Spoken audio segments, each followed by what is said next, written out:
thank you. All right. So I decided to start this stream here because I've been posting some time-lapse videos on my channel, and I've seen lots of people asking me uh, to do a tutorial on how I create these illustrations, right? So basically, that's what I'm gonna do here today. It's gonna be a quick one. I'm just gonna go with the basics, so you can get started on how I render stuff here.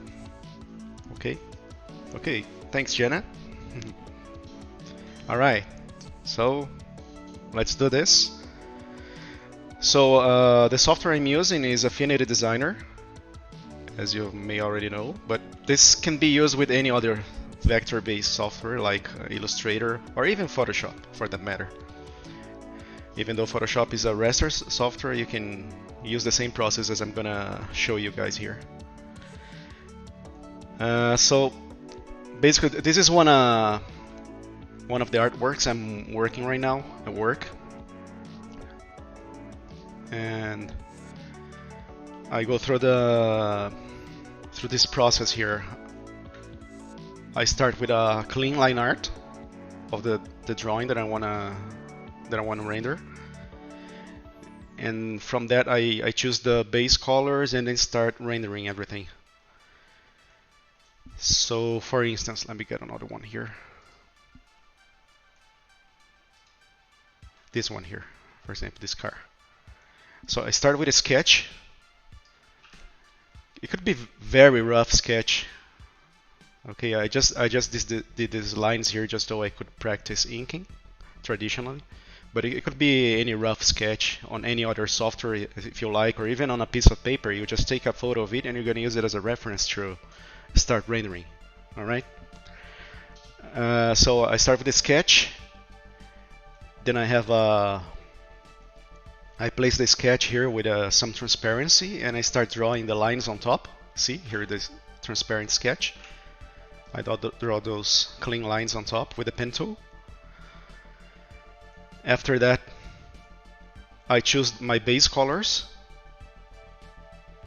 These base colors, they do not account for lighting or shadows or anything of that sort. And then I go with the toughest part, which is actually rendering, adding the gradients, the effects, blurry, Gaussian blur, overlays, and so on. So here's the same thing. I'm going to show you a few examples now.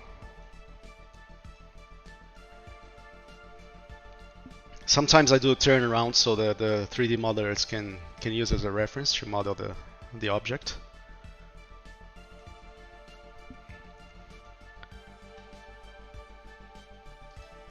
I also do some characters.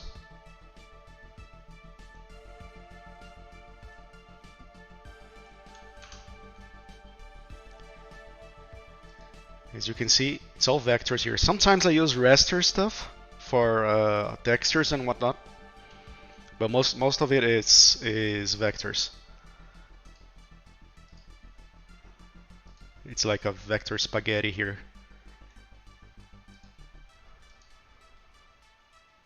Same here. I had a sketch, then I did a drawing on top of it, only using lines.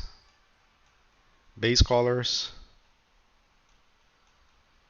and final render.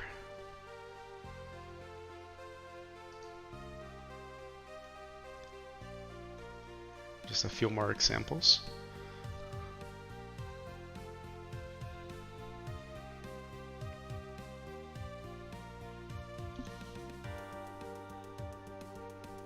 Yeah, actually I do. Most of my artwork used for reference, so 3D modelers can model them and use them in games. But some of them, like this one, these are just personal pieces that I like to do just to have fun.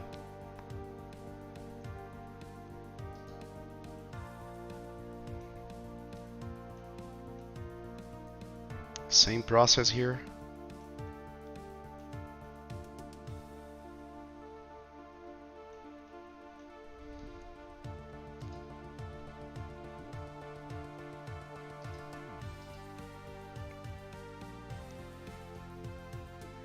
It's all vector madness here.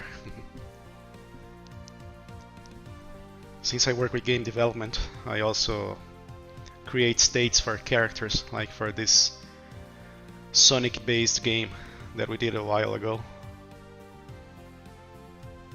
So we have a boss here with the states here.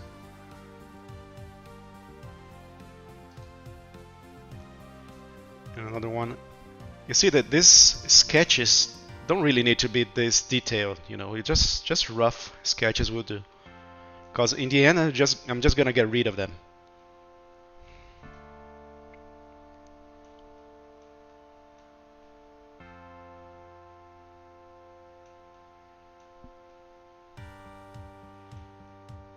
Oh, cool. Thanks. Glad you like it.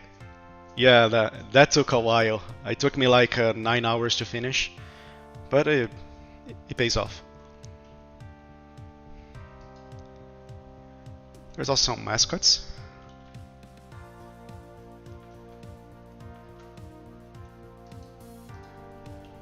Let's see if I can grab the sketch here.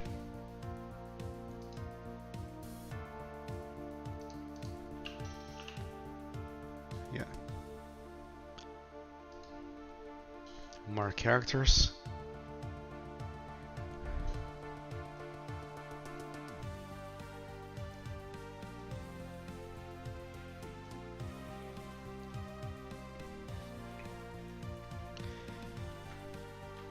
It takes a while, but it's not that difficult. You just have to have a sense of light and shadow.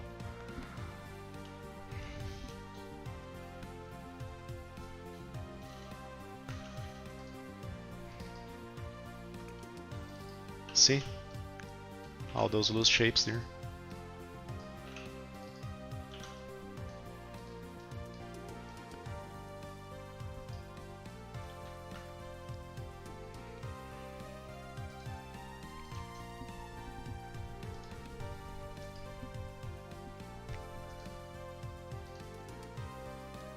Yeah, so now I'm gonna show you how I do that, right? I'm gonna show you with a quick example. Let me close out all these files, or otherwise it's gonna lag the software a lot.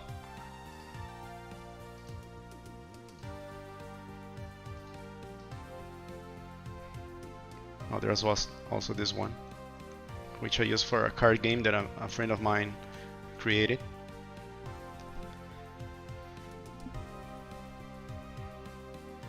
More spaghetti.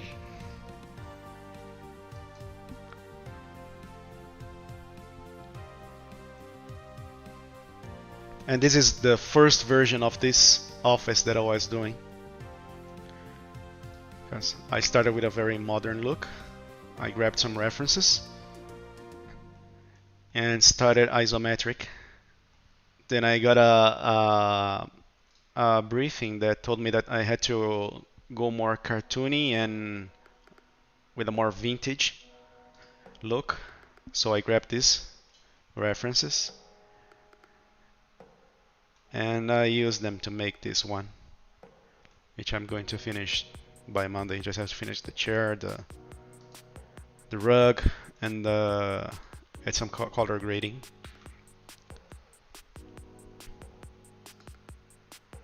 All right. Okay, so let's do this. So the first thing I do is I sketch, as I mentioned before.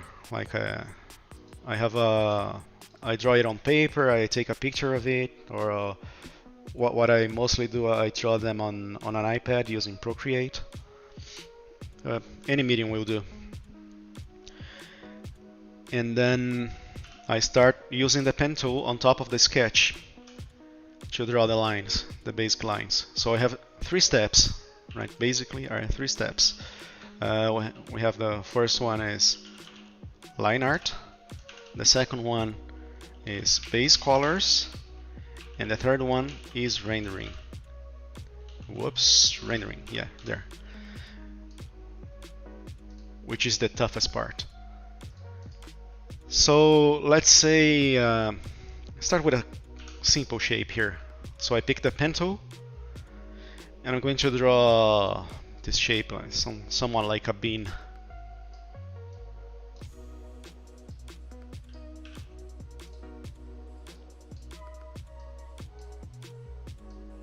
So I'm taking into consideration that you guys already know how to use the pen tool.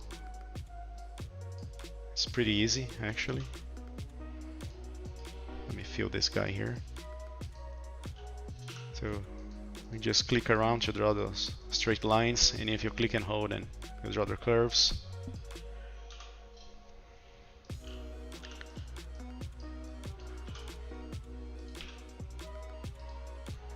Break curves as well, and so on. Okay, I have this very weird bean here. Let me change its shape so it looks nicer.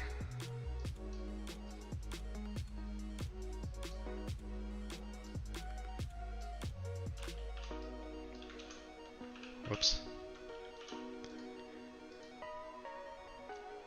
See how ugly this is here?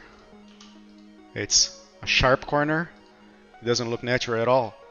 So you can use the pen tool and drag it to make a curve, or you can use this nice feature that Affinity Designer has, which is the corner tool. Where is it? Oh, here. This is the corner tool. Or you can press C to select it, and you can click and drag here. See what it does? It changes into a circle here. So it smoothens those corners.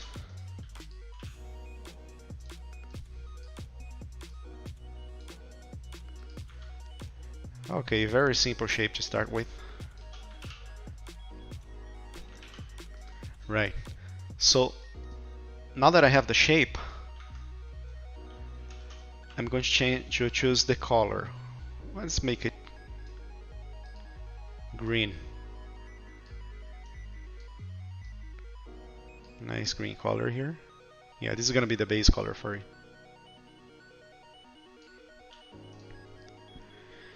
And after that, what I usually do is I select the object and I go to the color palette here. I go to the stroke color, opacity, and I tone it down to about 10%. It doesn't make that much of a difference here because it's a single bean, but when you have a lot of objects here and you have all those lines overlapping, they usually throw me off.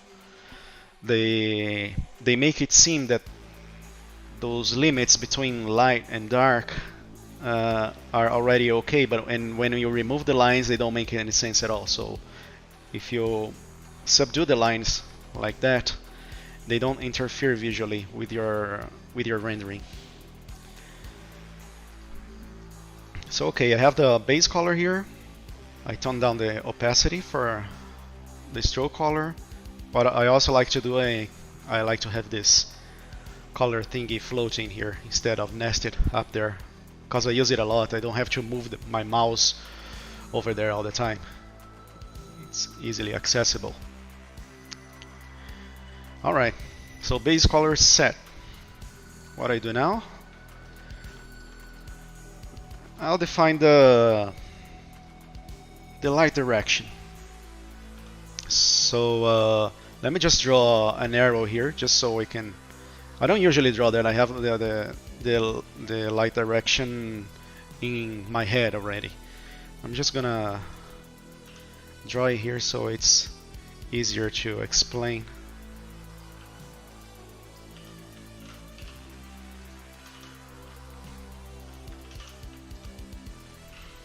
So this is where the light is coming from.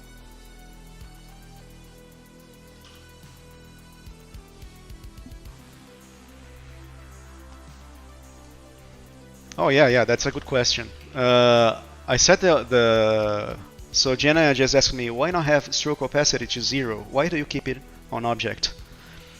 Well, because I like to actually have a hint of where the line is.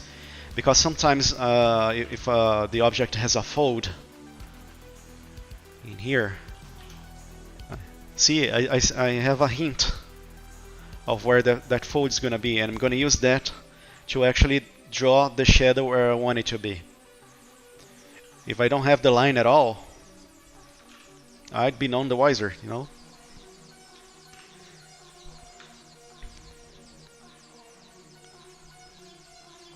So for instance, let me see, oh, I don't have them here anymore. I just removed them. Yeah, but I had all the lines in here. And when I'm done, I just remove them if they are actually visually disturbing, you know. Okay, so we have the bin here. The light is coming from this direction. And if you have experience with cell shading illustrations, you're gonna have an easy time doing this.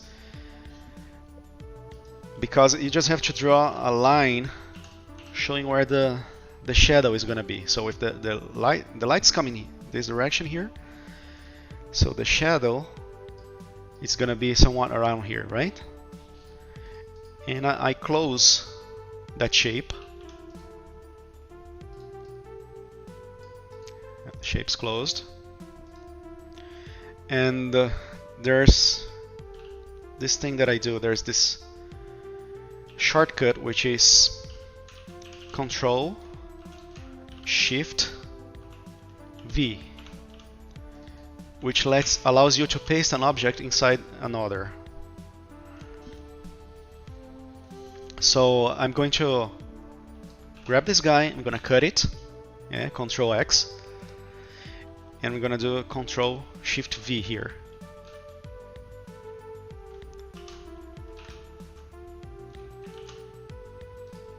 Oh, I'm sorry, that's Control Alt V. I mean, Control Shift V is for another thing that I'm going to show you later. So see, it's been pasted inside this object.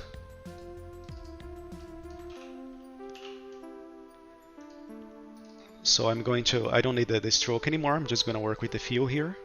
I'm going to pick the color, you can just drag it here to pick the color, and then you click here to apply it. Or you can drag it and press enter and it's going to apply it. Like for instance, I'm going to drag from this color here, press enter, applied. Okay? Yeah, so I grab the green one, apply the color. I'm going to choose a darker shade of the color.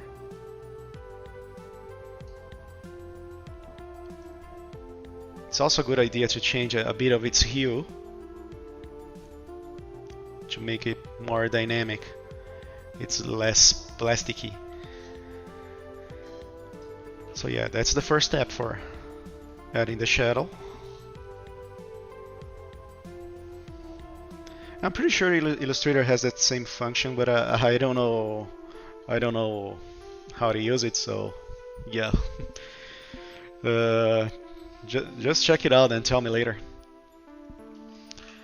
Okay, so I have the shading here, and I'm going to use a layer effect here. I'm just click this effects button here. Check Gaussian blur, and then adjust the slider. Yeah, see, you can already tell that there's volume here just by adding that.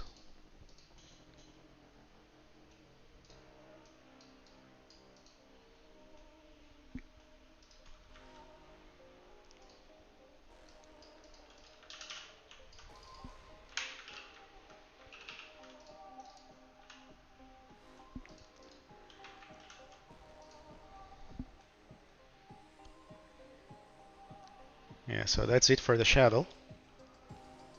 Move my arrow here. How about light? So light is touching this area here as well as this area here. So what I do is I'm just going to draw where the light's gonna hit.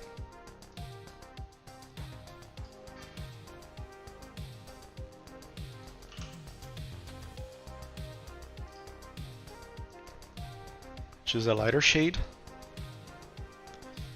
and move it a bit to yellow.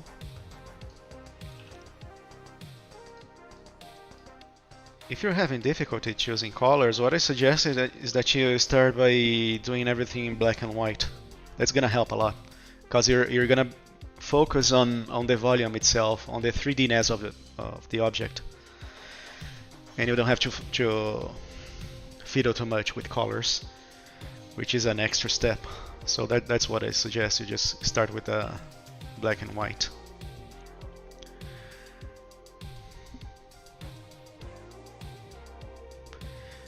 Okay, now I add more Gaussian blur here.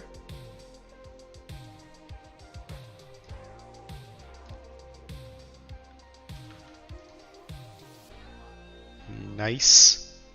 Let me change the background color for this artboard here. There. See, since there's a Gaussian blur applied to this guy here, it overflows a bit outside of the object.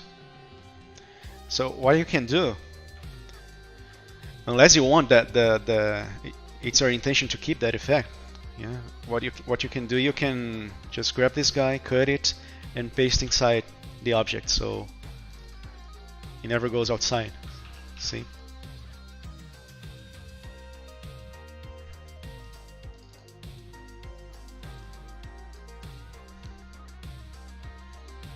So there you have it for this guy. You can also add some shadow here, cast shadow here.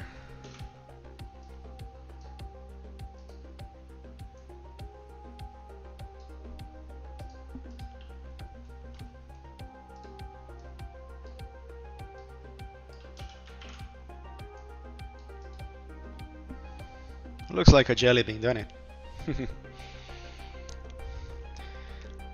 Okay, what else can we do?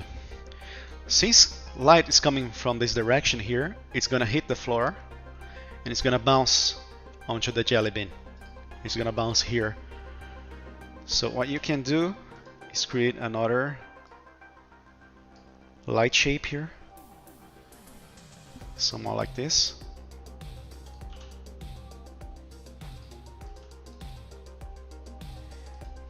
And here's another tip. I want to apply the same effect I apply to this guy here, to this line here. I want to have it applied here as well. So what you can do, I have the object selected here. I double click it, so I can select the objects inside it. Okay, you can see, you can select all 2 objects inside it. So I have this one selected. I copy it, Control C. Then I select this guy, and I press Control Alt V. Oh, I mean Control Shift V. This one. This is Control Shift V.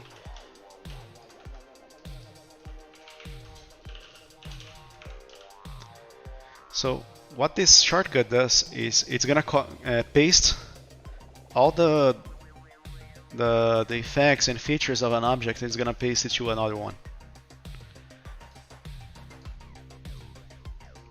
See, I can already see the light has bounced off here.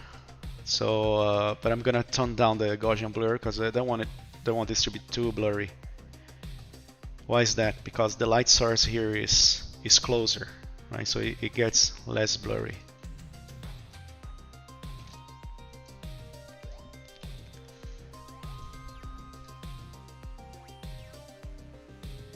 You can also adjust transparency. I can use the numerical keys to adjust the transparency.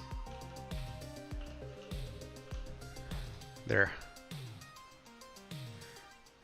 Alright. What else can we do? Some highlights. Yeah, this guy is supposed to be a bit shiny. So what you can do,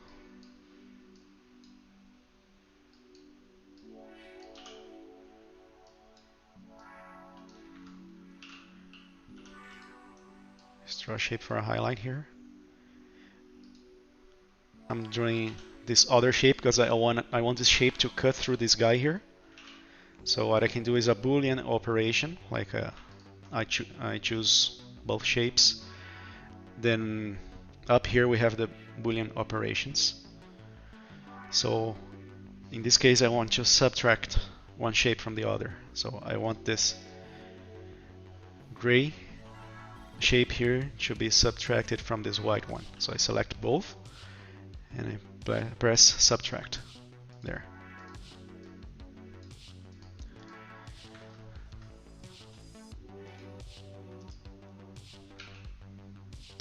And then I can add a transparency to it. There's a tool here in Affinity Designer called Transparency Tool, which is this wine glass icon here. Or you can press Y. So I'm gonna press Y. And I'm just gonna click and drag. See, I can adjust the transparency.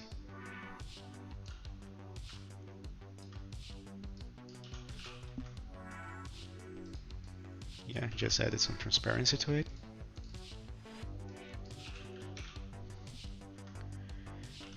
Let me do the same with this side here.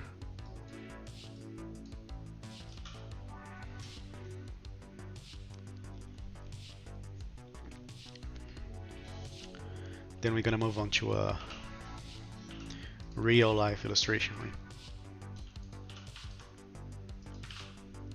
So shortcuts are your friends. Use them a lot.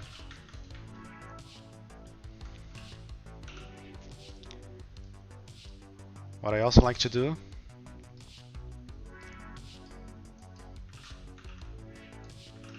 is adding layers of quote shininess to the objects. I just drew a white shape here. I'm gonna set the layer mode to overlay. I use it a lot. Overlays like the layer effect that I use the most. The blending mode I use the most. I'm going to add some Gaussian blur. See? It pops out.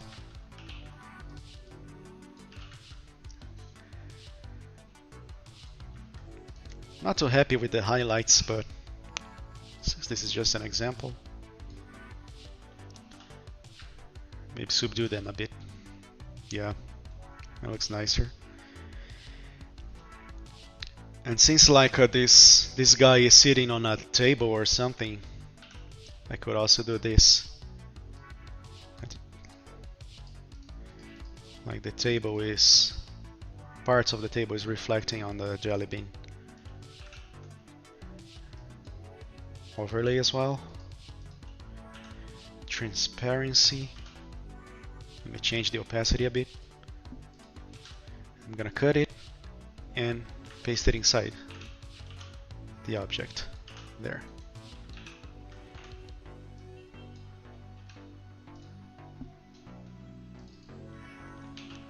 See, it's as if there's a table, the end of the table is reflecting onto the jelly bean here.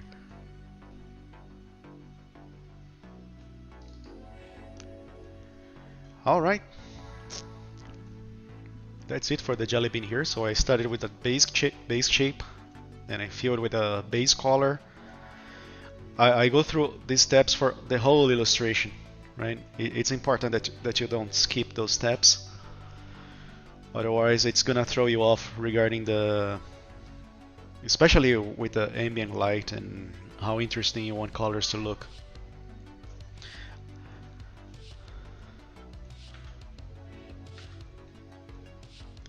Alright, so another thing I wanna tell you is about layers, the layers panel. I just hate working with layers. Ever since I started doing illustrations back in like 2007, I just think that fiddling with layers it just disrupts your creative process, you know? You're here drawing and choosing colors, and then you have to, okay, have to find that layer here, or where is that? Okay, I have to move it up there and down here. Yeah, it's terrible. So what I do is I rarely use the layers panel. And then you're gonna ask me, but how do you deal with the objects that have like hundreds or even thousands of layers? Like this one, look how many layers this guy has. So this is what I do.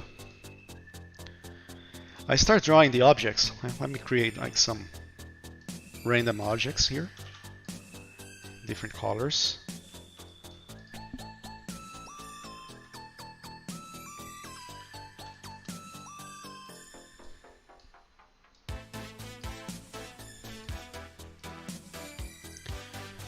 Okay, they're all piled up here.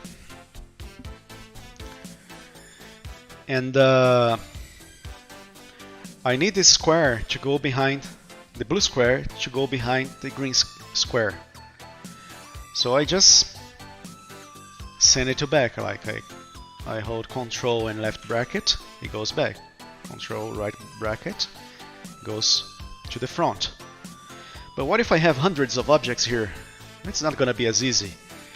Let's say I want to move this light blue rectangle here behind this blue one, and in between them I have hundreds of objects. So what I actually do, I select this guy, I cut it, I click the object I want for it to go behind, I paste it, it goes straight on in the front of the object I pasted on. So I just move one step back. So that way you don't need to keep fiddling with the layers panel here.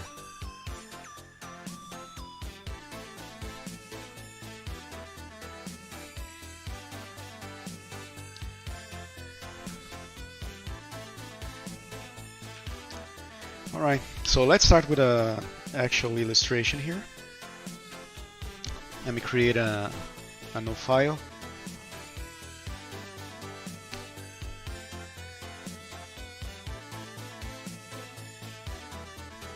I pick an illustration here. Okay, this rabbit samurai here, I did a while ago.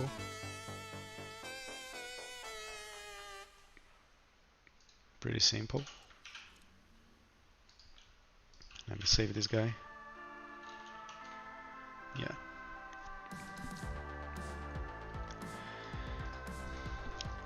So first thing, I'm gonna set its transparency to like 10% so I can barely see. And I'm gonna use it as a guide to start drawing the shapes and the vectors on top of it. I'm not gonna do the whole character, otherwise it's gonna take too long. It's gonna take like, I don't know, 5 to 8 hours. I'm just gonna go through the process of rendering the head, maybe shoulders as well, just so you can see how it works. So yeah, I have the rabbit here. Whoops. 10% opacity. I lock it. I just press Ctrl L to lock it, so I don't accidentally drag it. And with the pen tool, I start drawing. With the pen tool, or I can use the primitives, like I'm gonna use this circle here, the ellipse tool. And drag the ellipse here. Move it back so I can see the illustration on top of it.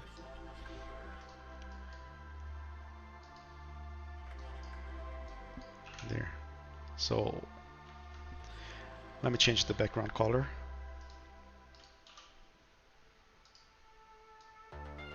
Yeah, much better. Okay.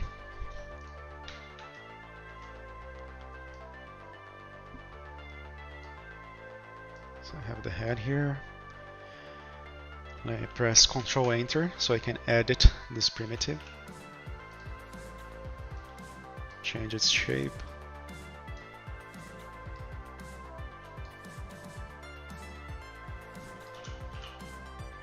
Right, that looks nice. Let's go for the ear.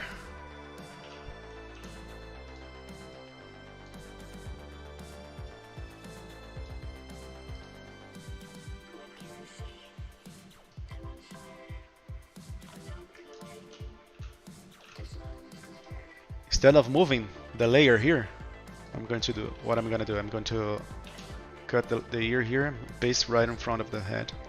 And there you go, I don't need to keep moving layers. I don't want the tip of the ear to be this pointy, so I'm gonna use the corner tool here as well. I'm gonna press C. Yeah, rounder.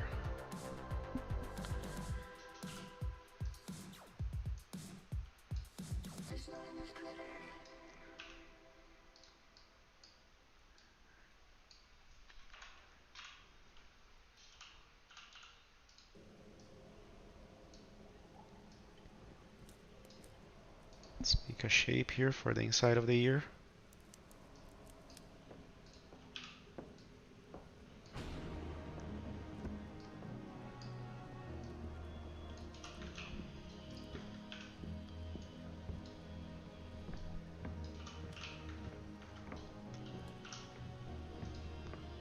And draw a line here just so I can see where the shadow here is gonna be.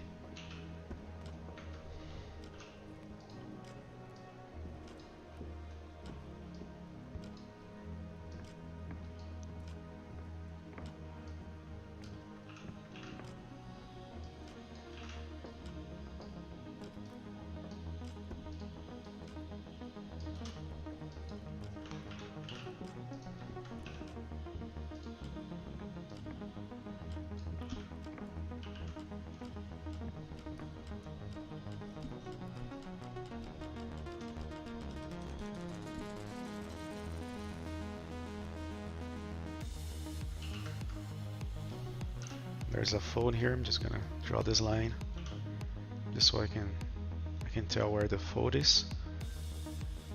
I'm gonna get rid of these lines by the end of the illustration.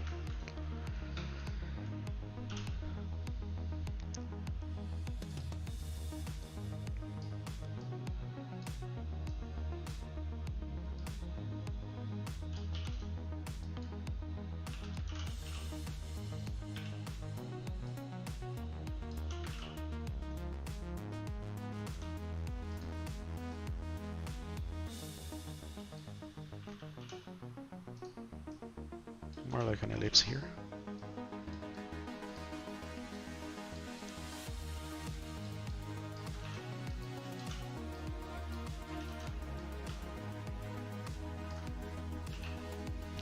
Pupil and the nose.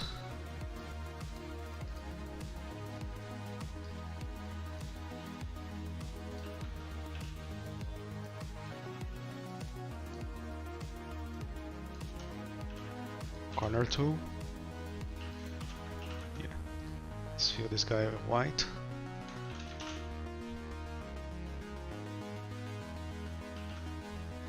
So now I have the head. Let's go for the shoulder plate here.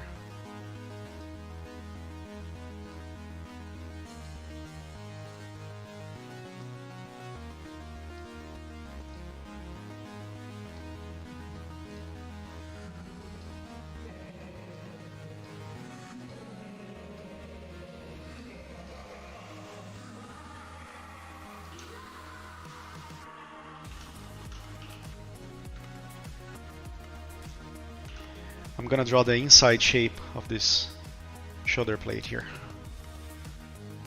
So I just overshoot my line. Whoops.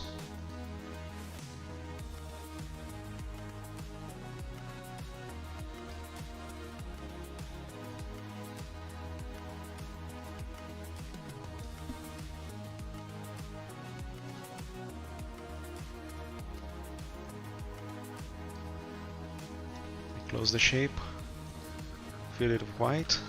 I'm gonna cut it and paste it inside the object. Let's deal with this corner here. There.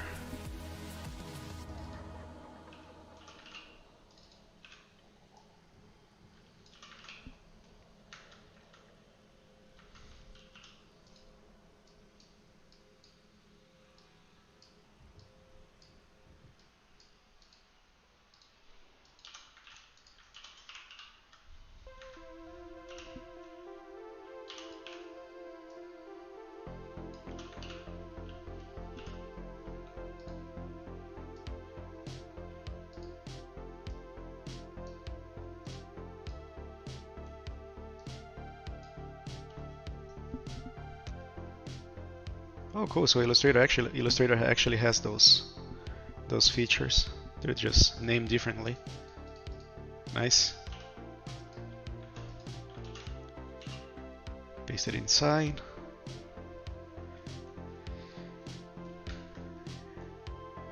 And that's it for this first step. Create another artboard here, just so I can have this one saved. I like to look back into those previous steps. Like I did the line art here, then I'm gonna do the base colors here, and so on.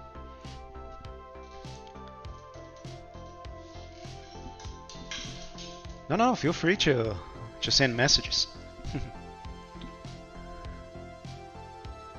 Yeah, you're actually helping people here. Thanks. Alright, so let's go with the base colors here.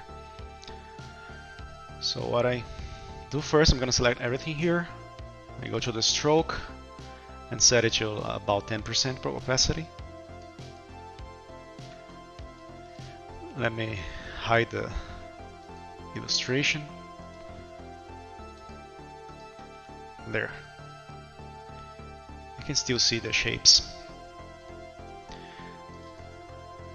Change the opacity for the shapes that were pasted inside those other shapes.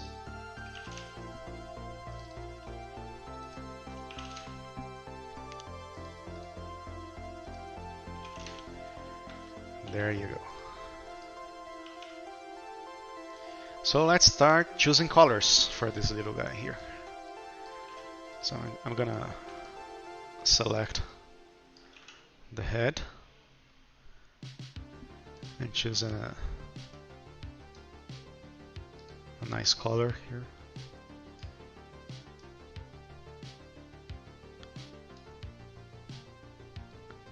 Something like that. More like a bluish color, maybe.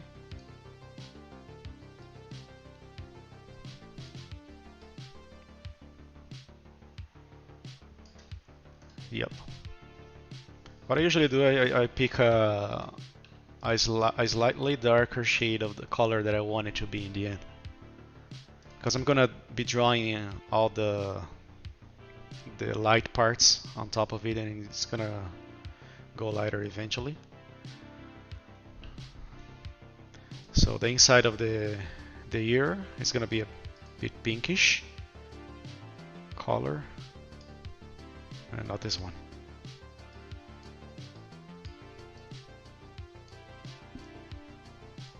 There.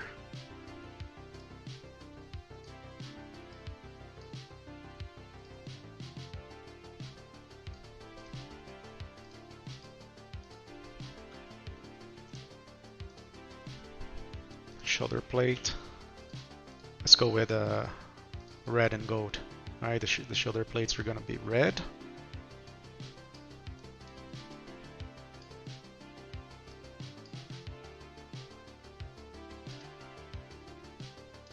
I like to use the hue, saturation, lighting sliders here, luminosity sliders here. You can also use RGB or any other slider that you feel comfortable with. I feel comfortable with hue, saturation, and luminosity.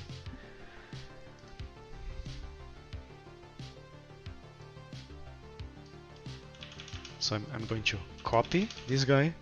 I'm going to select this other guy, and I'm going to paste the attributes. So it's faster this way. And the rims are going to be golden. Well, they won't look golden now, but they will eventually. Trust me.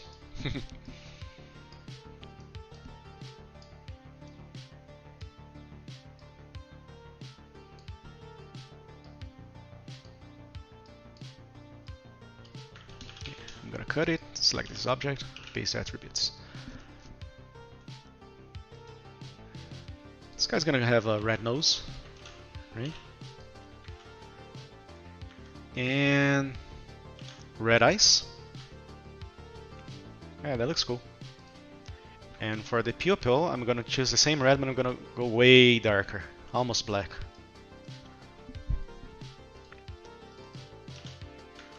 for the white of the eye. Let me tone it down a bit. There.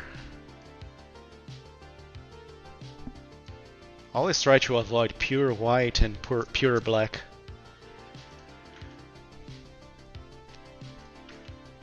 They look too artificial.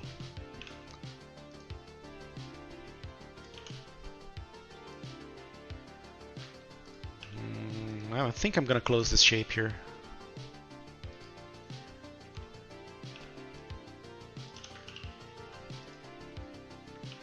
Yeah, there you go. So sometimes what I do, I select this object, the illustration, I duplicate it, and I try testing other colors, just so I can explore more, because I could actually come up with another base color that looks better by accident. So happy little accidents, just like Bob Ross would say, right? So I have it all selected. I add an adjustment layer, HSL, and I start changing the hue, just to see if I can have another color combination here.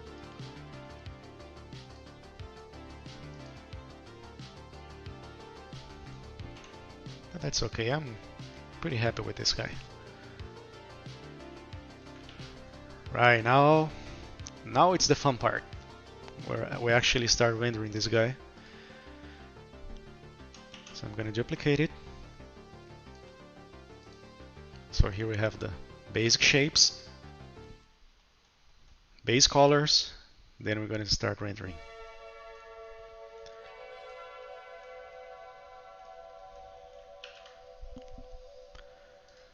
So what I actually do here when I start rendering, I click this guy here on top. There's a pixel view mode. See, this is now actually vector mode, and if you click it, it goes to pixel view mode. Why do I do that?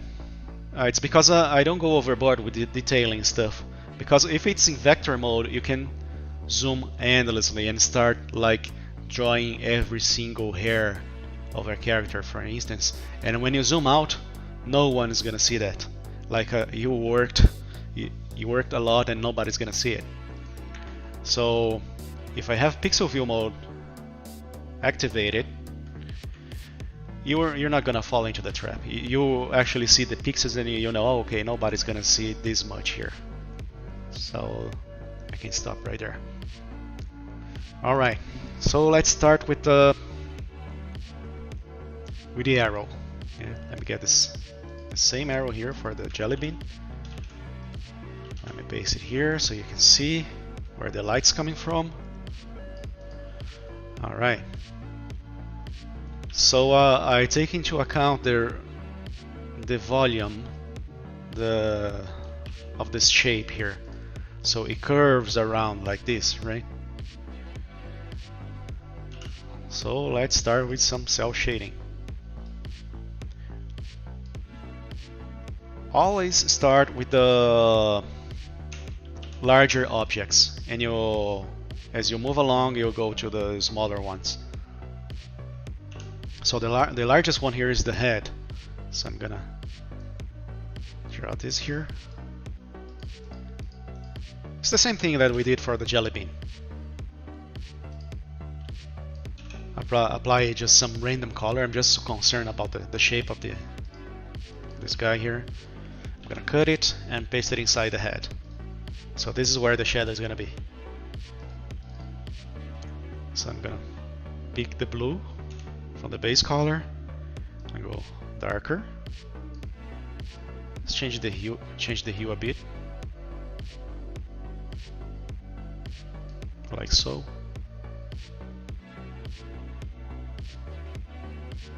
And let's add a Gaussian blur to it.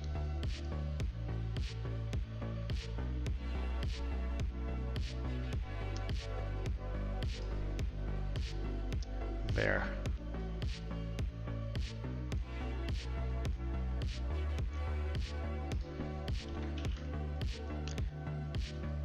But I want this part here to be even darker. So what you can do is add another layer for the shadow. Here. Just close the object, pick a random color, paste it inside the head. Choose the darkest shade here and go a bit darker. Let's remove the stroke here. Yeah.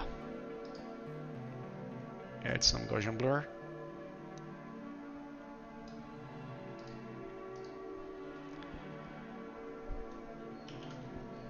There you have it.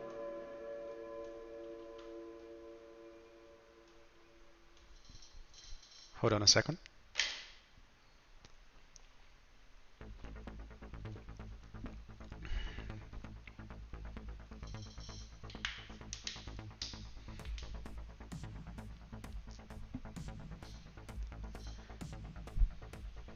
Okay, I'm back.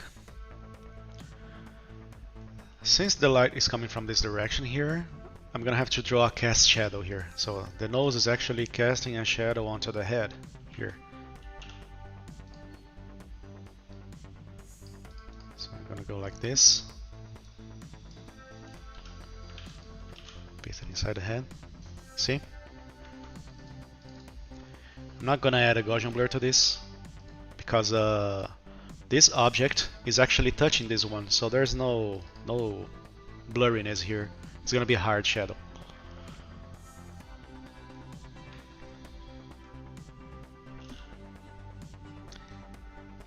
The eye is popping out a bit here, so I'm gonna also add a bit of a cast shadow here.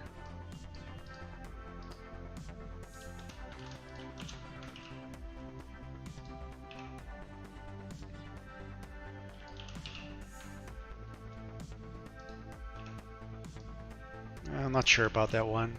Let's leave it at that. Okay, just shaded the head. Let's go for the ear. This ear here. I'm gonna draw the shadow here.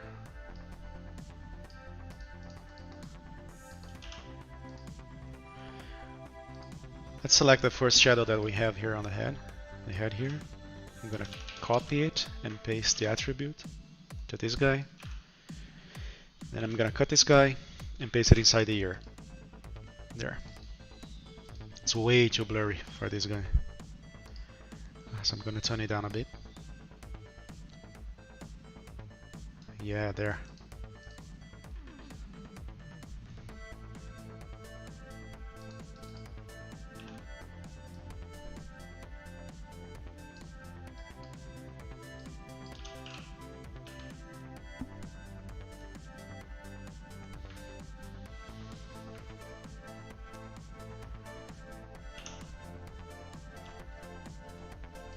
As for this ear here, what I'm gonna do is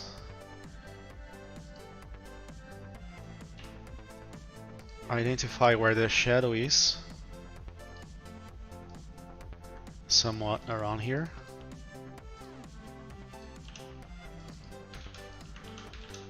I'm gonna paste it inside the ear. There. It looks weird here, you see? There's this cut here, but we're gonna deal with it later.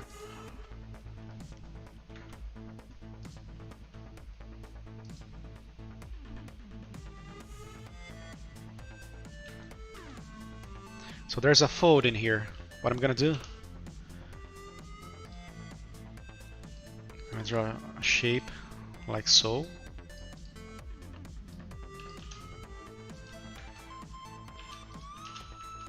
I don't need this line anymore, I'm gonna get rid of it. And we're using the transparency tool.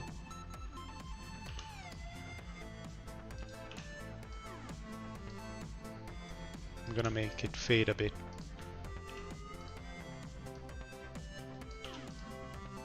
There, you can clearly see there's a fold in there.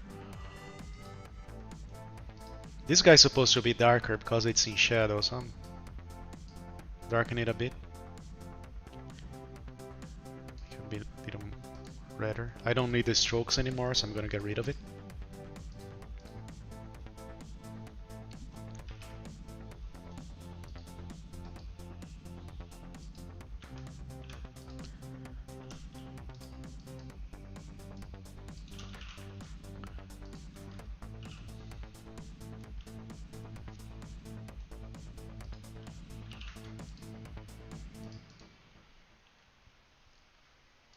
Get rid of this line as well. I'm gonna use the transparency tool to get rid of this weird effect here. So the ear actually merges into the head.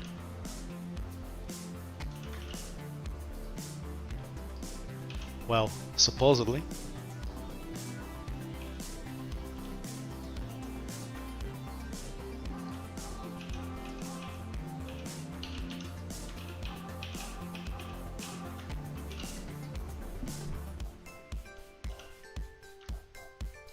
Ah, it's fading just the object inside it. Okay.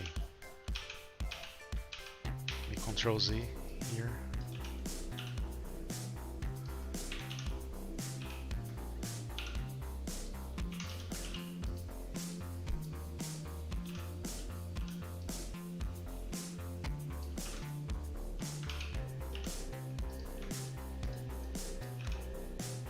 Okay, I'm gonna group this guy.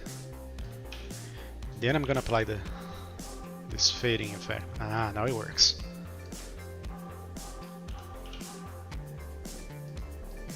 See, it just adds transparency to the object, so it merges into the head.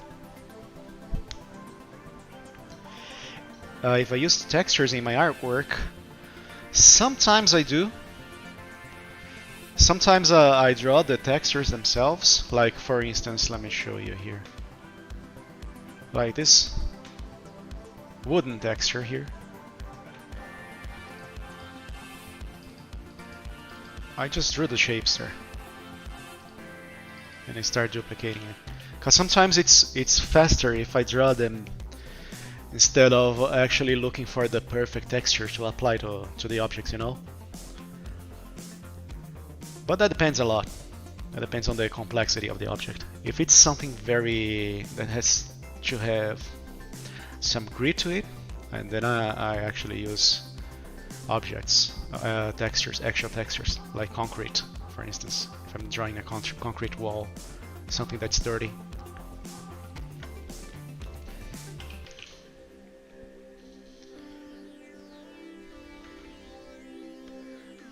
So okay, let's go for the eye.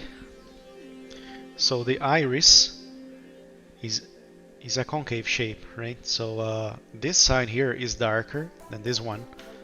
So what I'm gonna do is just add a gradient fill to it. I can press G to select the gradient tool and start dragging. So the darker part is on top. There.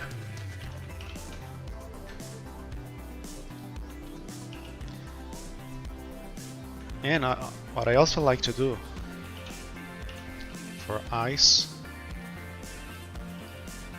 is adding an overlay blend mode to the part that's gonna be illuminated. So I have a white shape here, set layer mode to overlay, add some blur.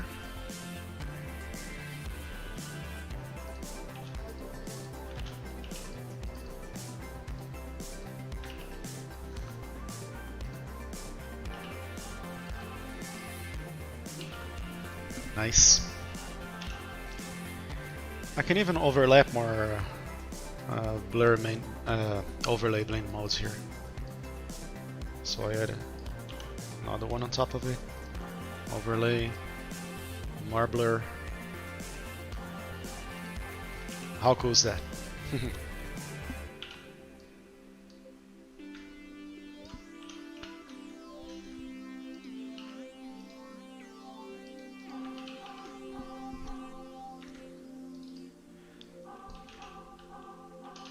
Let me actually duplicate this shape here so I can have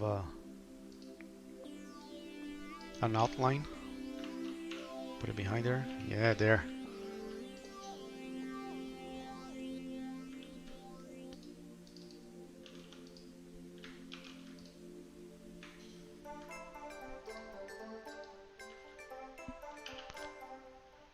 How about a highlight?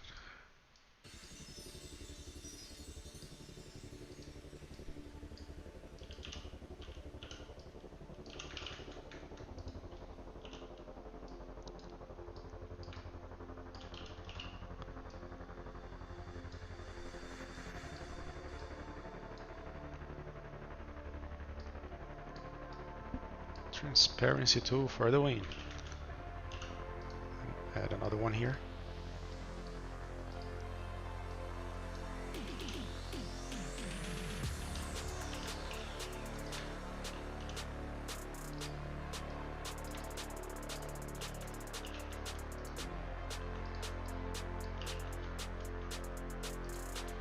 Maybe I could go darker here. Let's see.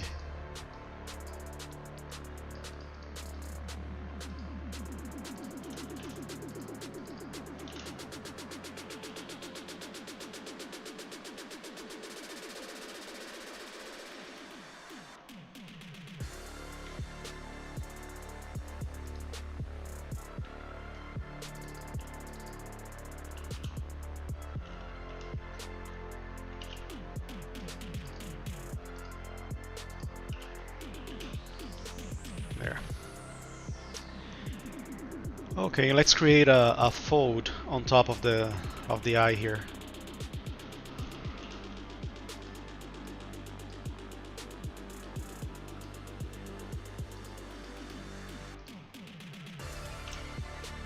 So I'm gonna get this guy here, copy it, paste attributes, paste it behind the eye,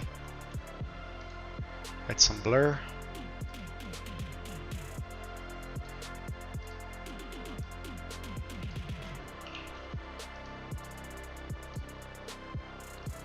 You can see the eyes. Looks like it's inserted into the head now. Let's add some light coming from the top here.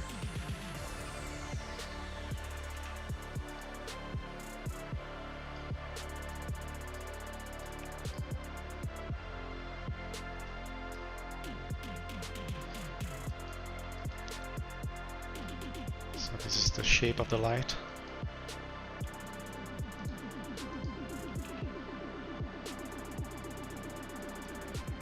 Let's pick the lightest blue we have. A little bit lighter.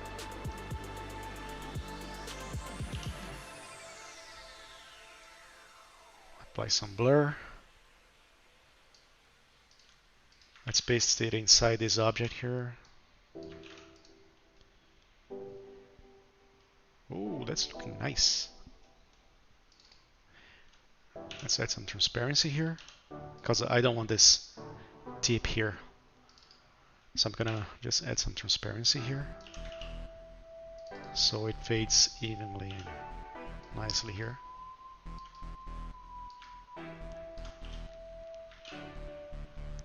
There.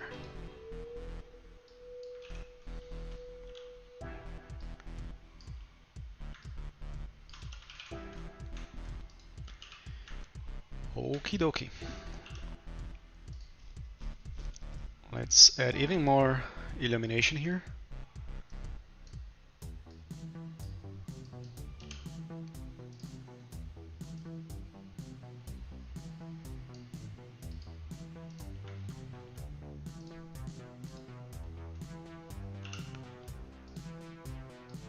And here as well.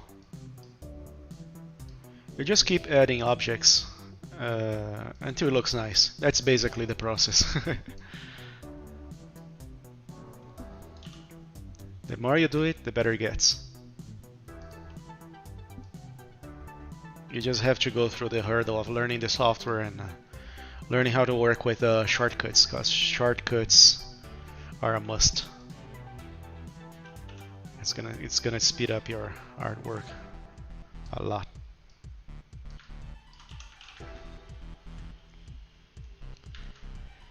And also let's add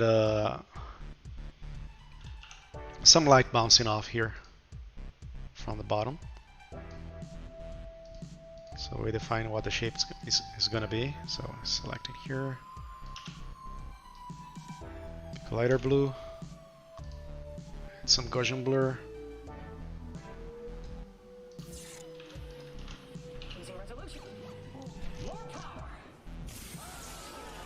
Some transparency.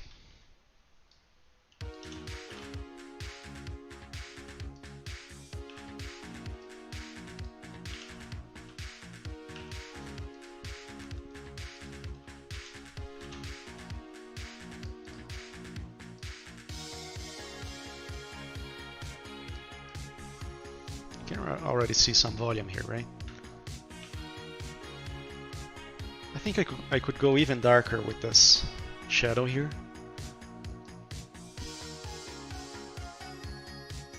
So not everything is final, right? You can always go back and adjust it later.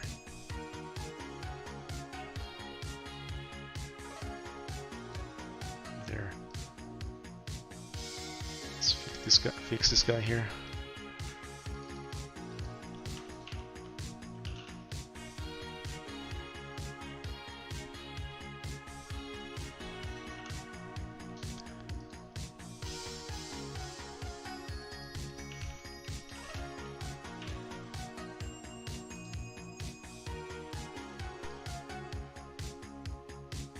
I'm gonna make this video available on my channel later after I'm done streaming, so you can see the whole process and all the technical tips I gave at the beginning, like shortcuts and the process itself. Okay, so I have the light here,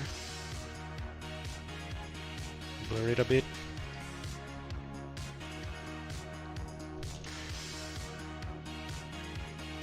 Let's make it white.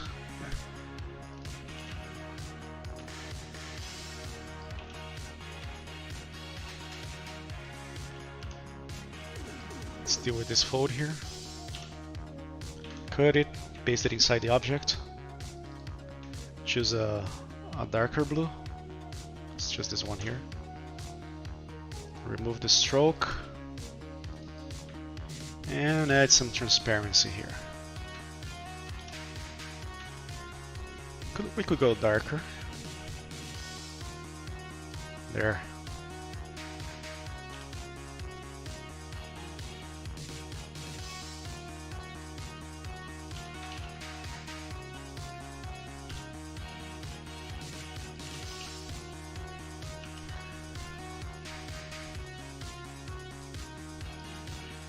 Let's add some gradient to the white of the eyes.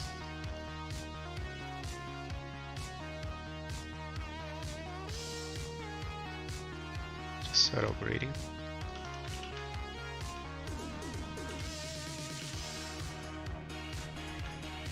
So there's not an actual lid here, eyelid here, but let's add some shadow to pretend there is shadow to the white of the eye. Cut it, paste it inside the object. I want it to go behind everything here, there.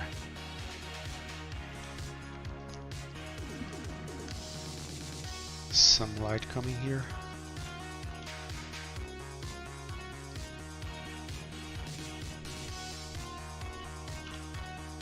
Transparency. Yeah. The eyes, in my opinion, the eyes are the most fun thing to do. As for the jelly bean we did earlier, where is it? Okay, here. Let's add this line here to the eye. So let's do somewhat like this. Set it to white, transparency here. Set it to overlay. Cut it and paste it inside. It's gotta be subtle, right? So let's adjust it here. So there's just a hint of it here. Yeah, cool.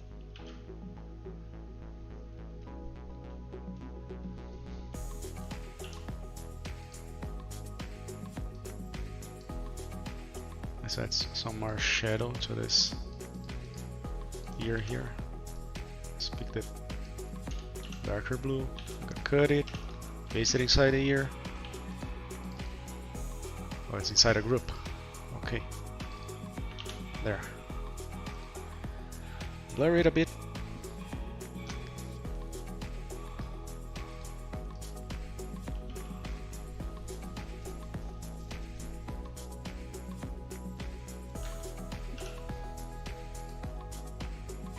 Lighting layer.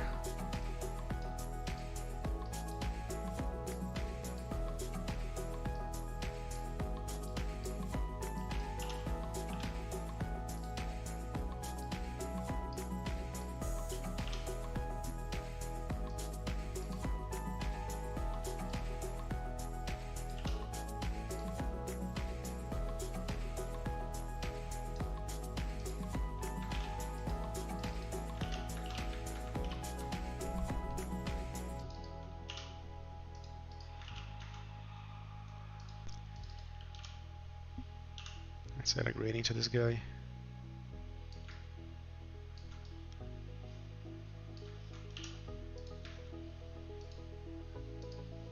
Nice.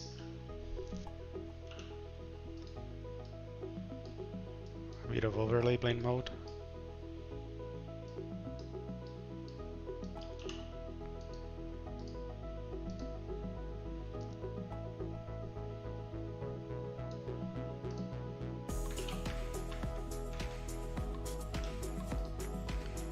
A little bit more. Just keep adding layers. Worst case scenario, you're not gonna like it and you just delete it. It's nice to experiment. Like, I'm not really sure what I'm doing here, but hopefully it's gonna look good. So, blur it a bit. Yeah.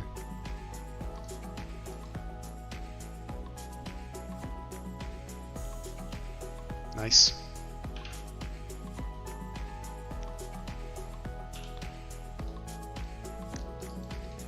I make this part here a little bit darker because the head is actually blocking the light, because the inside of the ear is a bit transparent, right? It's a bit translucent, so the light's gonna go through it.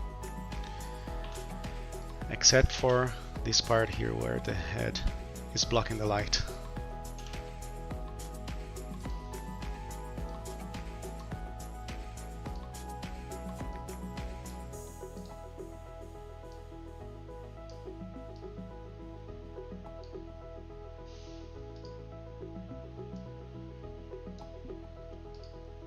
There.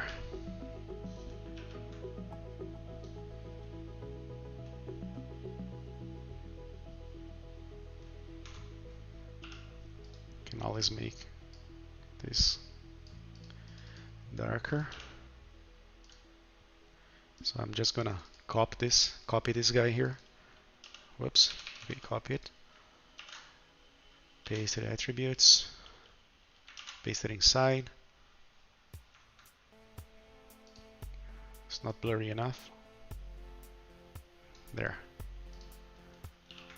Same with this part here. This should be darker.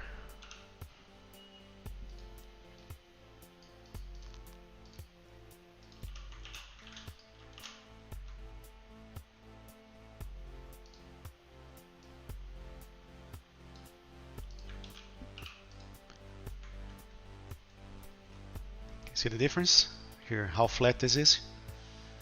Whereas this one is, you can actually see the volume.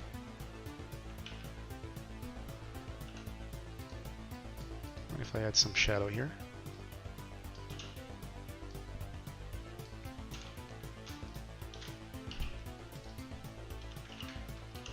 Cool.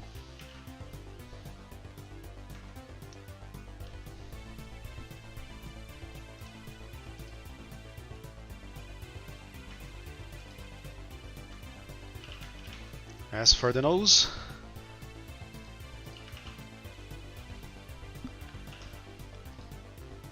so what's going on in my mind here? Like, the shape of the nose is like this. Oops, where's the line?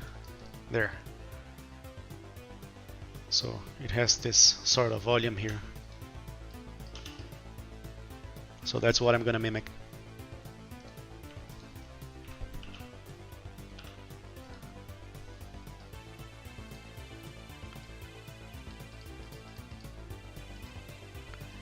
I'm gonna pick the base color for it, darken it a bit, remove the outline, paste it inside the nose, inside the object here. Okay, let's add just a little bit of blur.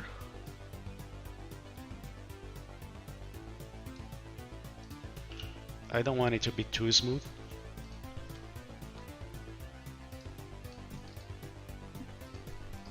Let's also add a little bit of gradient here.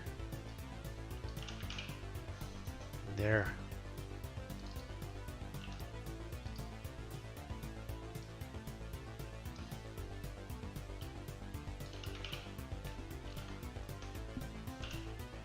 And where the light is hitting.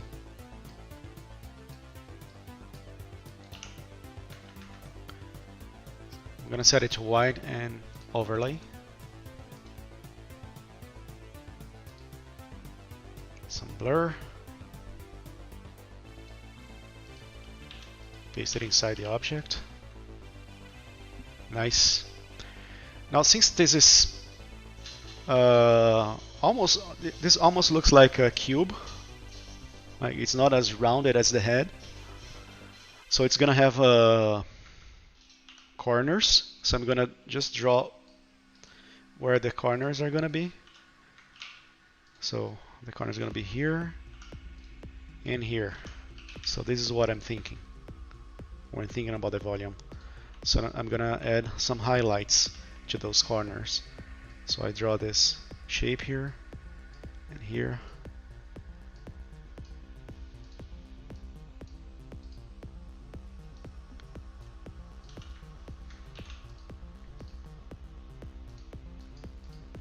Set it to white and overlay.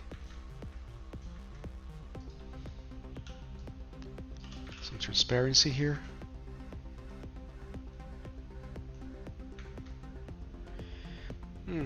Looking at it again, it doesn't make much sense because the center of the head is here, right? The nose should be turned around a bit further there. Let's see if I can fix that. I actually made that mistake when in the drawing itself.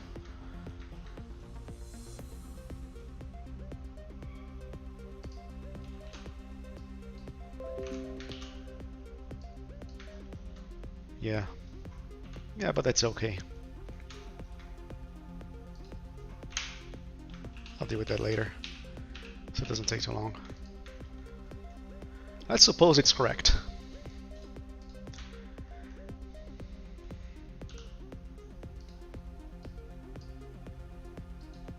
So I can go further, adding more highlights here.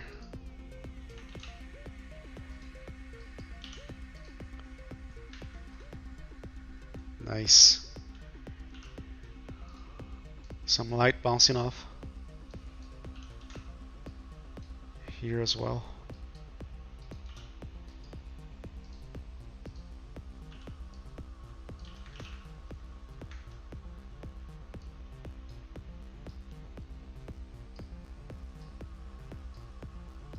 It's bothering me a bit.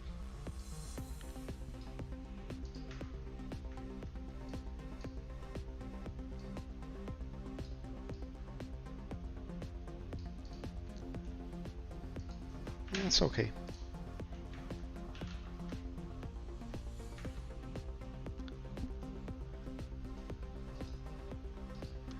So I don't need this line here anymore. I'm gonna remove it from the head.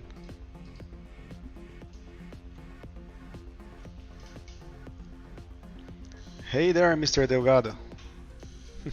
Nice to have you here, man. I'm gonna make this video available later, so you can watch it later, no problem.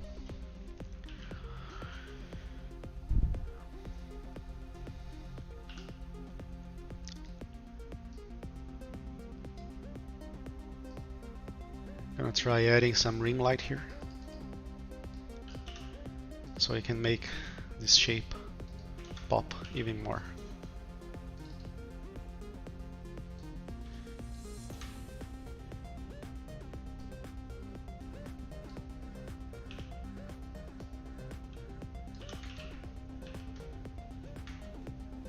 Nice. Same with the ear.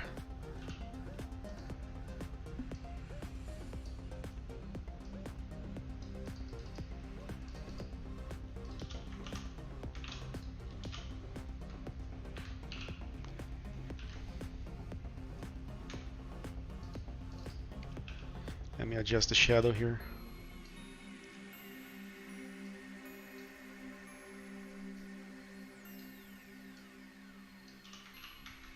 Just keep adjusting stuff until it looks good.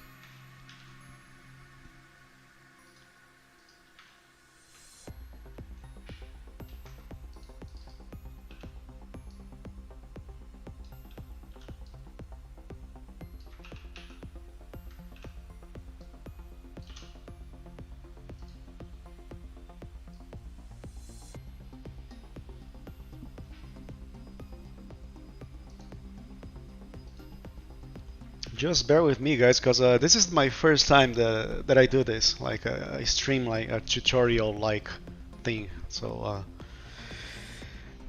for the next one, next one's it's gonna be much better, hopefully. Let's see how it goes.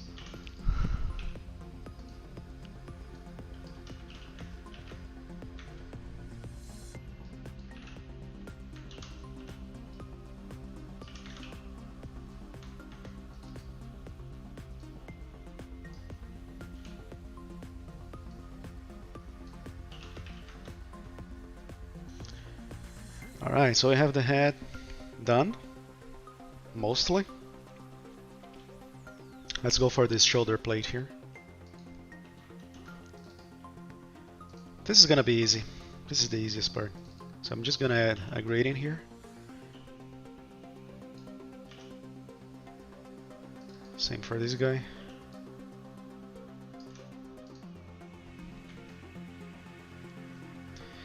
Since this shoulder plate is overlapping with this one, this guy here is casting a shadow onto this one, right? Since the light's coming from this direction.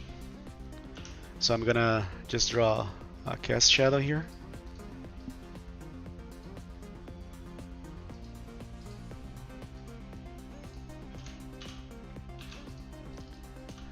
Paste it here. Move it back. There. And the same for this yellow part here. But since this object, this yellow part here, is going to be rounded, the cast shadow is not going to be straight like this. There's going to be a curve here. So I'm going to do it like this. Be yellow, go a bit darker. So this darker yellow looks ugly, so I'm gonna move it a bit to the red. And I'm gonna paste it inside the object as well. See, just by doing those cast shadows, you can actually tell the volume of the object. You can actually see its 3D-ness. Now let's go for the shadows themselves, the core shadows. So I'm gonna draw where the shadow is gonna be. Pick the darker yellow that I chose before, paste it inside the object, blur it.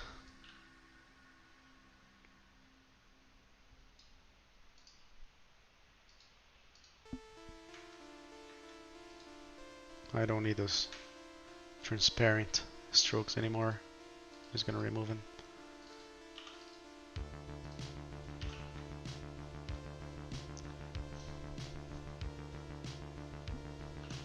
Let's do the same for this one.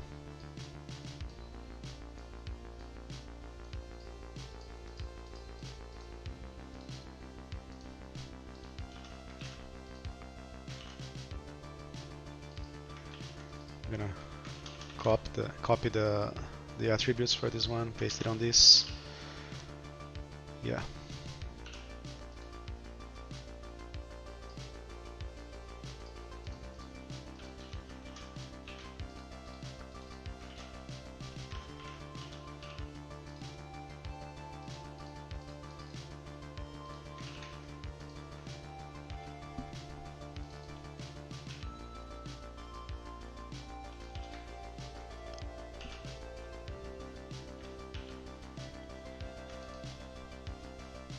Let me grab the illustration here, the original one. We put it here just so we can see it better, what the whole character looks like.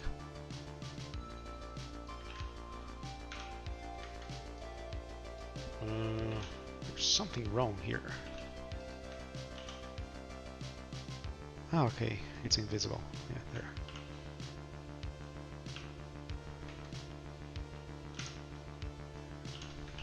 Okay.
Since this is a metallic object, I could keep the shapes harder. I don't need to add blur to them. Or if I do, I just add just a little bit. And it's nice to end them abruptly, like I did here. So it looks more metal.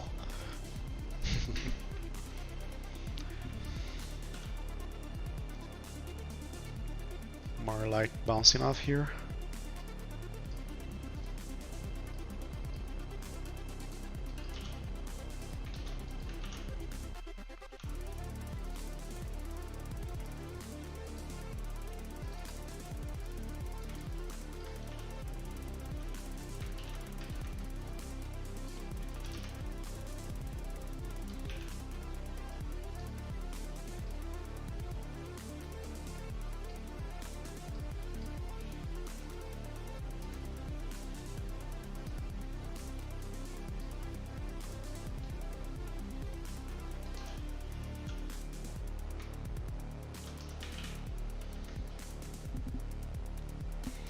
I think we could go darker with this yellow here. And warmer. There you go.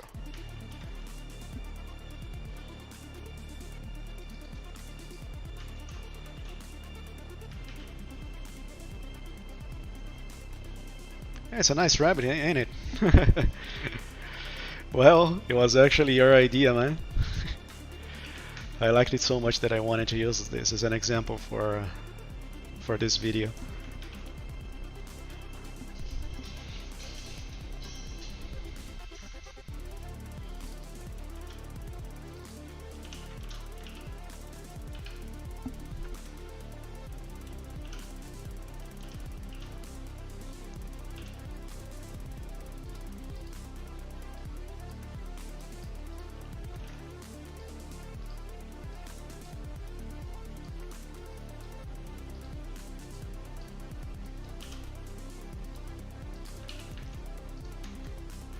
This one deserves a little bit of blur.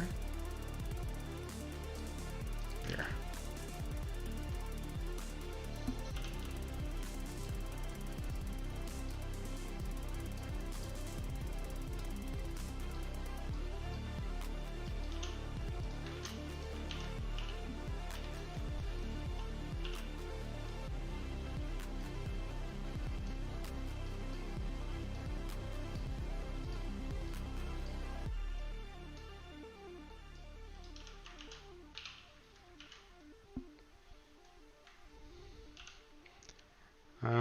There should be more shininess added to these plates. I'm gonna do it like this. So again, I'm experimenting.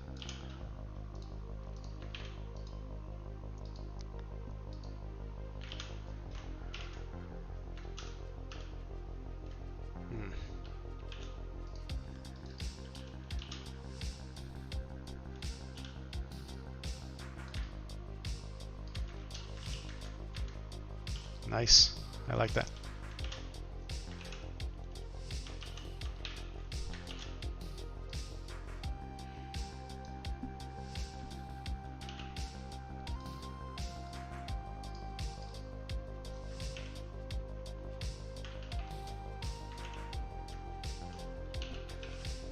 I'm from Brazil, mate. How about you?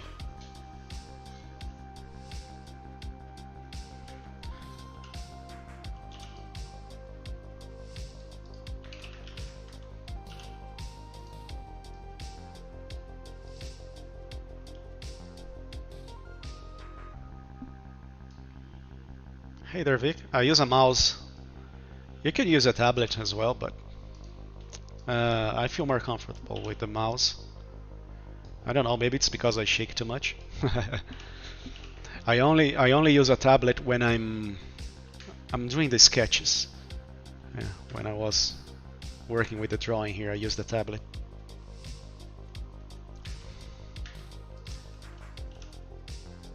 I even have Affinity Designer on the iPad, but I don't use it at all because it's not very comfortable for me. And not having a keyboard, because I use shortcuts all the time, and not having the keyboard, it's, you know, it's very boring. it takes a lot of time to finish an illustration there. But that's talking about me. I know that a lot of people use the iPad, Affinity Designer on the iPad to do their illustrations comfortably. That doesn't work for me. I'm too old, I guess.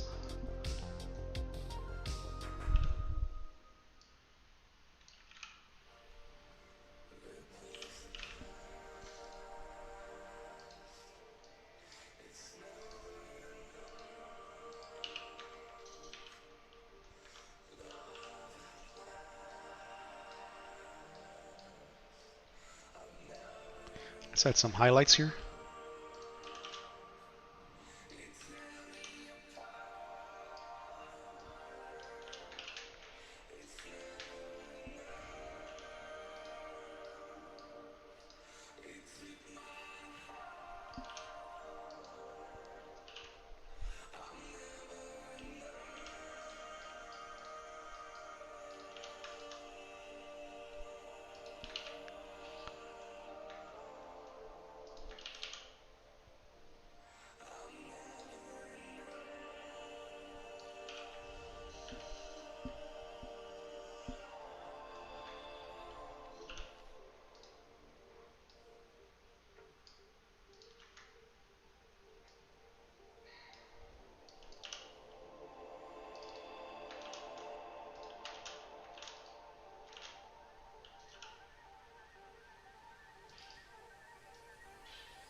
You know what?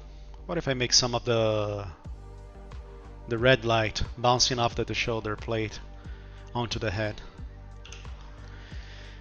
Hopefully it's gonna work out.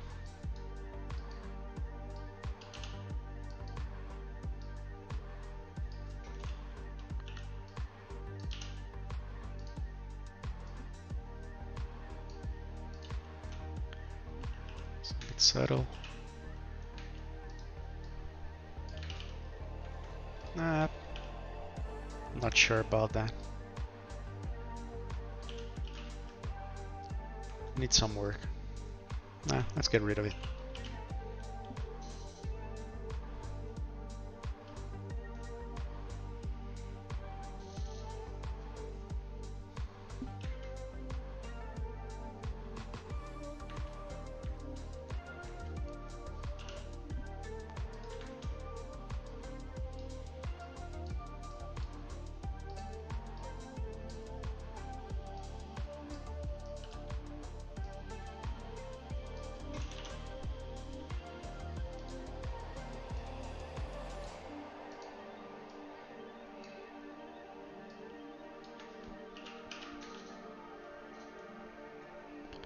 So if you're just starting doing this kind of rendering, you should start with everything, as I mentioned before, everything black and white, so you can actually see the volume of the objects you're drawing. Because sometimes when you're actually using the colors when rendering, it's gonna throw you off, especially if you're a beginner. Once you get used to it, you can start using colors. One way to tell if the volumes are right, you apply a color blend mode. See if you can if you can still see the volume, you chose the right colors, the right values for the colors, right?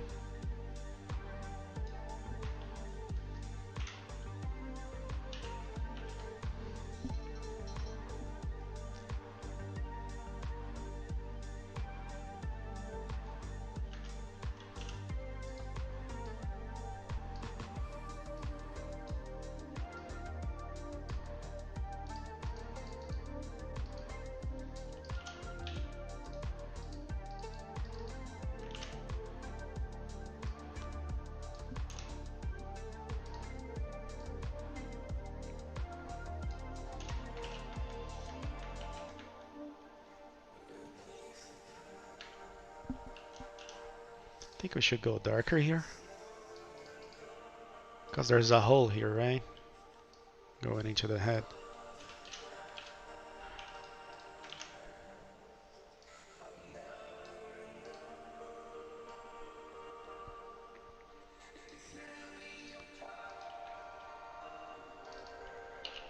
You see, I rarely use the layers panel. I'm always cutting objects and pasting them in front or behind another object and then ordering using shortcuts. Because if I use layers, I'm gonna go mad. Because look at that. Like there's hundreds of layers already. Or 100. I don't know. Could easily go to 1,000.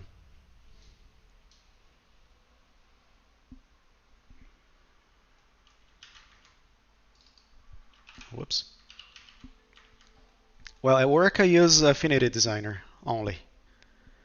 Sometimes I use Affinity Photo, just because of some effects that I want to apply which Affinity doesn't have. But it's like 99% of the time it's Affinity Designer. And also, since I also work with user experience for apps and for games, I also use Figma when I draw screens, yeah, interface. I like to prototype there as well. Sometimes I draw the screens in Affinity Designer and I just send some screenshots into Figma just so I can have a working prototype there.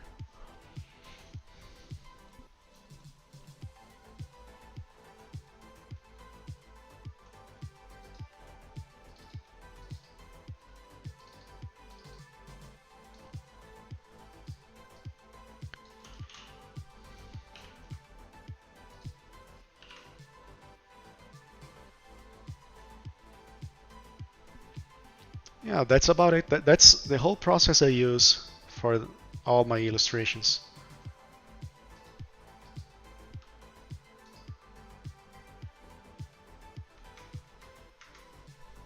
Here. Same thing. I had the basic shape here. I drew where the shadow is going to be, like the light was coming here from the right side. I drew where the shadow is going to be, pasted it inside, added some blur. See, here's the shape for the shadow. Here's the shape for the light that's bouncing off.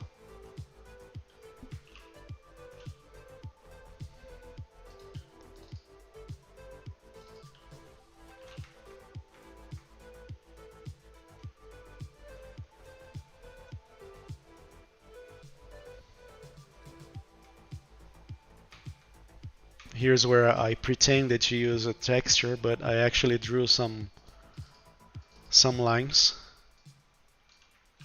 for the trousers.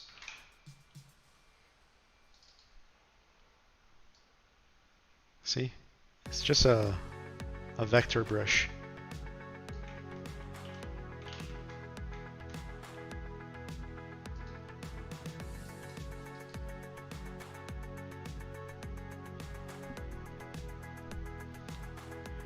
Okay, so what do I do after I'm done with this step here? So let's suppose the illustration's finished.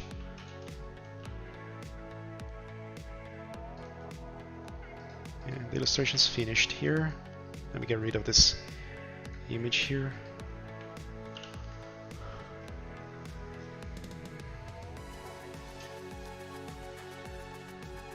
I just have to find it. Where are you? Oh, there you go.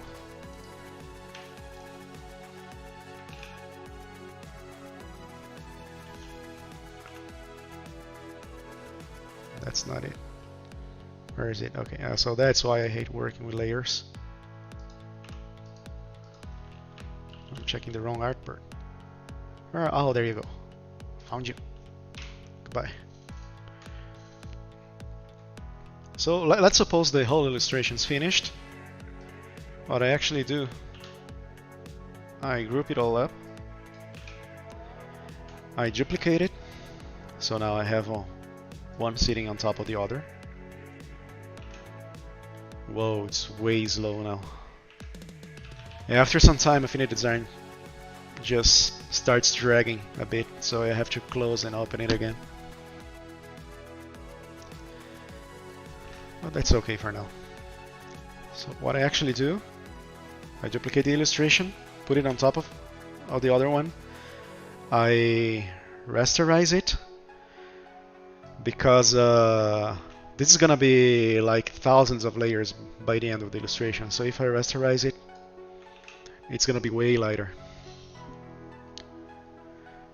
And after that, I add some adjustment layers, like I change some of the hue. It looks quite right. I group it so the other one is still sitting behind it. See? And using the transparency tool, I do this just to have some color grading.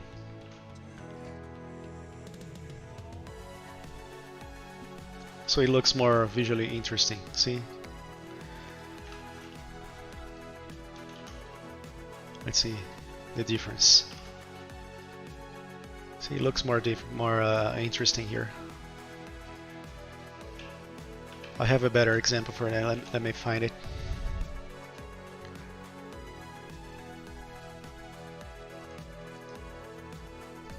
Where is it? Here.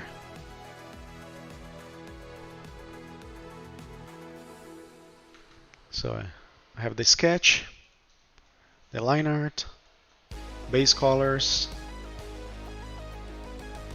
shading.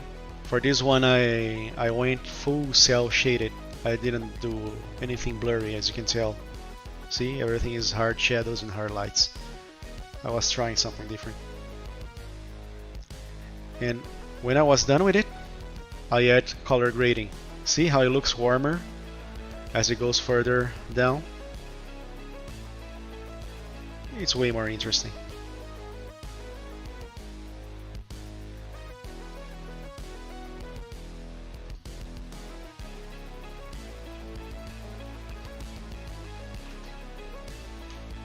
Yeah, I agree. Affinity Designer is 100% professional software.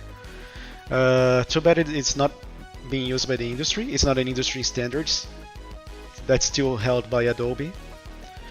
But since I work in a small studio, that's not a big problem at all.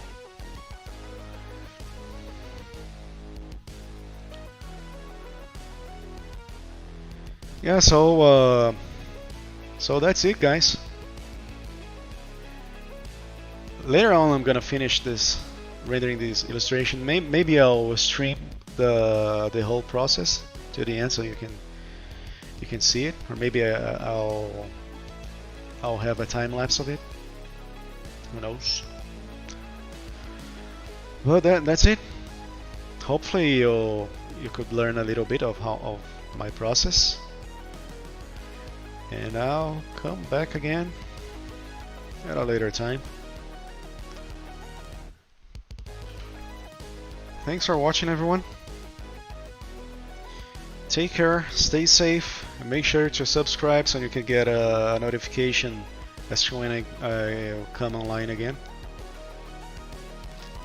Alright, bye bye. See ya.